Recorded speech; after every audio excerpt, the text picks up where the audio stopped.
You've probably heard about websites getting hacked, but do you know how to prevent those hacks in your own application, such as account compromisation, database dumps, website defacement, various types of attacks, right? How do we prevent those in our own applications? In this video, we're gonna learn how to do that with Node and Express.js as the backend. And we're gonna jump in and basically cover all of this material in order to prevent attackers or bad actors or threat actors from accessing our website in vindictive or malicious ways.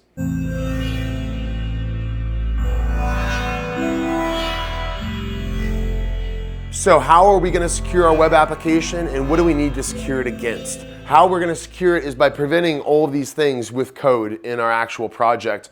What are we trying to prevent?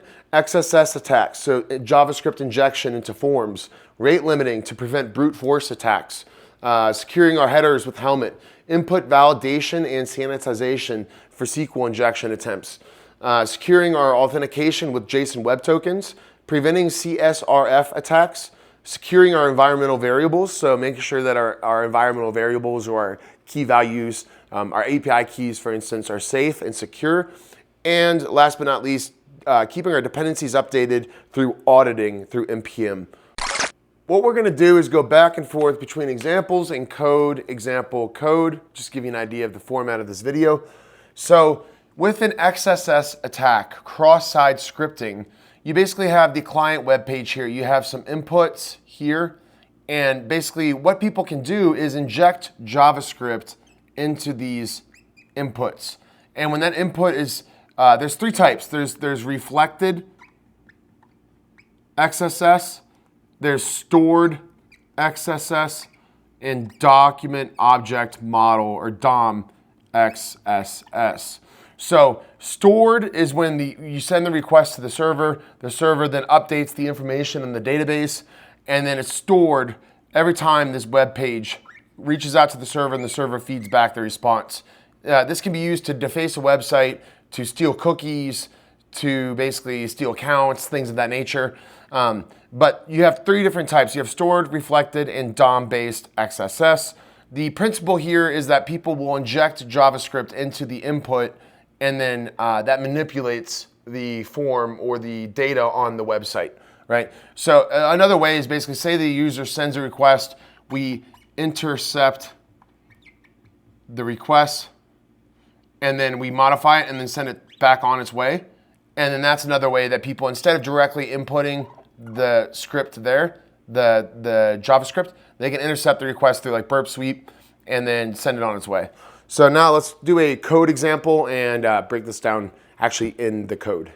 Okay guys, so I have two folders here. I have the server and the client. Don't worry about the client, that's just a React project. It's just a boilerplate. We're gonna focus on the server. In order to prevent XSS attacks, there's actually a wonderful package called XSS. And what this does is sanitizes untrusted HTML to prevent XSS attacks. So it basically changes the string or parameter or argument that the input receives in order to make sure that it is indeed not injected JavaScript. And if it is injected JavaScript, it morphs or mutates it so that it's safe. So we're just going to copy this command here. You can do this in whatever project you want. You don't have to use this project, although I will include it in the YouTube description. So we're going to install it here, and the way we use this package is by basically wrapping whatever we have in XSS. So we got to import that and then wrap it basically. So any input, so like a form, for instance, if you have a form on your client side, like say a registration form or whatever, maybe a contact, maybe a blog post, comment, stuff like that, then you would want to sanitize those inputs. So basically the way we do this is I have an upload route here, and so say well, let's do this. Let's say I get in this route, say there's also a title field. So what we do is just const formatted title equals, and then XSS, and then wrap it, the title.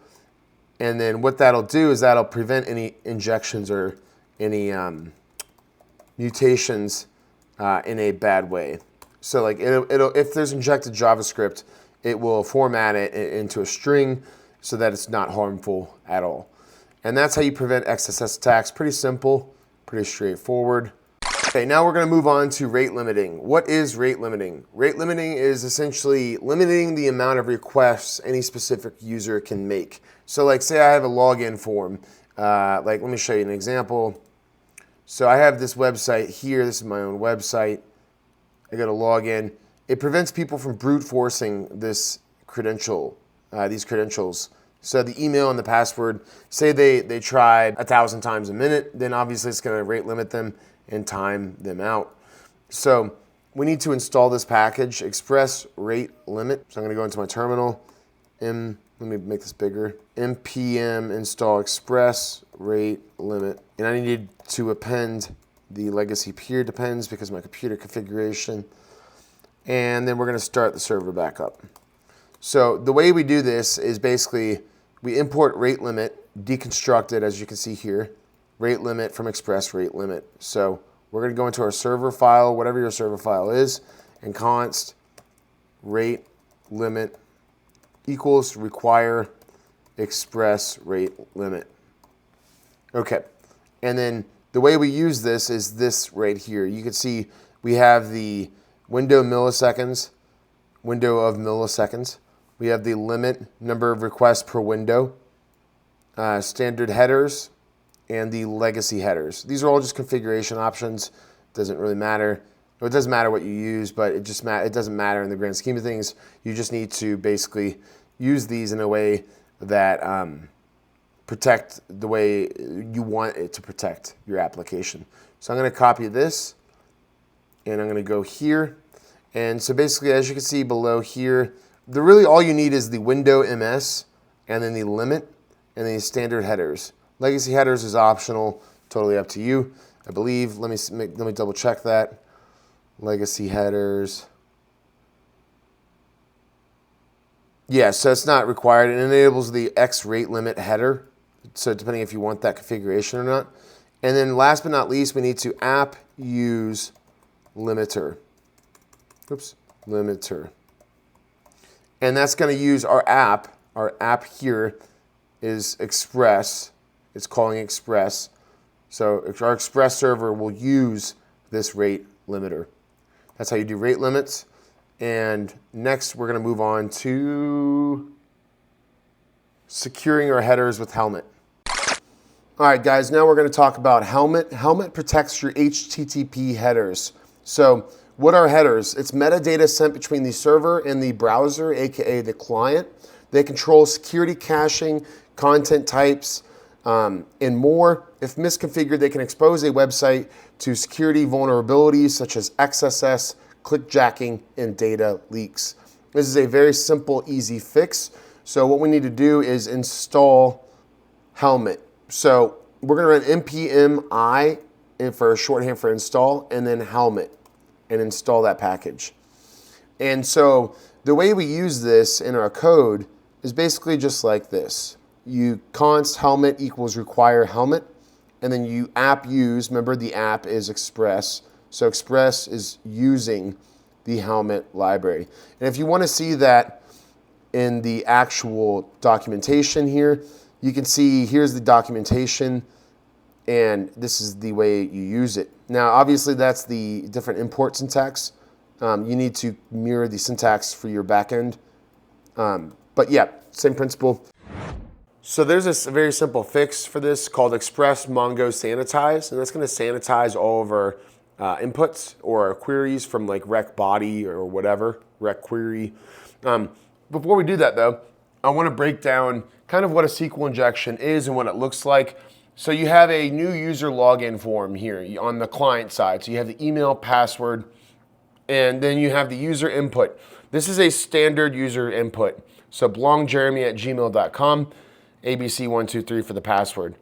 However, if you look at the attacker input, notice these two hyphens. So what that does is that comments out the rest of the query. So I got my email and my password. The password doesn't even matter because when this runs, if we haven't sanitized our inputs, it would be something like the query, and then say email. But what that would do would be comment out the rest of the logic. So with that's one SQL injection example, but that would comment out the rest of the query, the database query. And in that instance, it would allow us to then go back. That would go on to the server, the modified request. That would occur. It would comment out or allow the authentication, bypassing the authentication and logging us in. So SQL injections are very, very dangerous, medium to high to severe. I would say a high to severe severity vulnerability if you have a SQL injection. So we're going to use Express Mongo Sanitize to sanitize these inputs and avoid these SQL injections. All right, guys, the package we're going to use is Express Mongo Sanitize. So we're going to go into our terminal and we're going to install npm install or express-mongo sanitize. Go ahead and install that. And then we're going to start our server back up. And what we need to do here is we need to import this package, name it whatever we want, Mongo Sanitize or whatever, and then we basically need to call that package. So I'm going to go into my terminal or my editor, const express mongo sanitize equals require mongo express mongo sanitize. And then we're going to do the same thing with this app helmet use, but we're going to use express mongo sanitize or whatever you named your function, your import. So we're going to skip over the secure authentication through JSON Web Tokens. I have another video you can check out if you want on JSON Web Tokens, or just Google JSON Web Tokens secure authentication. That's a much longer formatted type security-oriented process, I guess. So we're going to skip that and we're going to go to CSRF attacks. All right, guys, so I have a little snippet up here from ChatGPT about what a cross-site forgery request is. And basically, that allows an attacker to trick a user in making unintended requests to a trusted website where they are already authenticated. This allows the attacker to perform unauthorized actions on behalf of the user, such as changing passwords, transferring funds, deleting accounts, or posting unauthorized content. So we're going to use this package here. It's a deprecated package, but for the sake of this tutorial, you can find something that's better if you want. But we're going to basically install CSRF right there, CSRF. So back in our terminal, we're going to npm install CSRF. And the way this works is basically the same principle as everything else in the Express configuration. So we need to basically import the CSRF package here, call it with cookie true as a key value, and then assign that to a variable name, and then call that call that variable name. Oh, we just passed that within the route itself. So I'll show you that.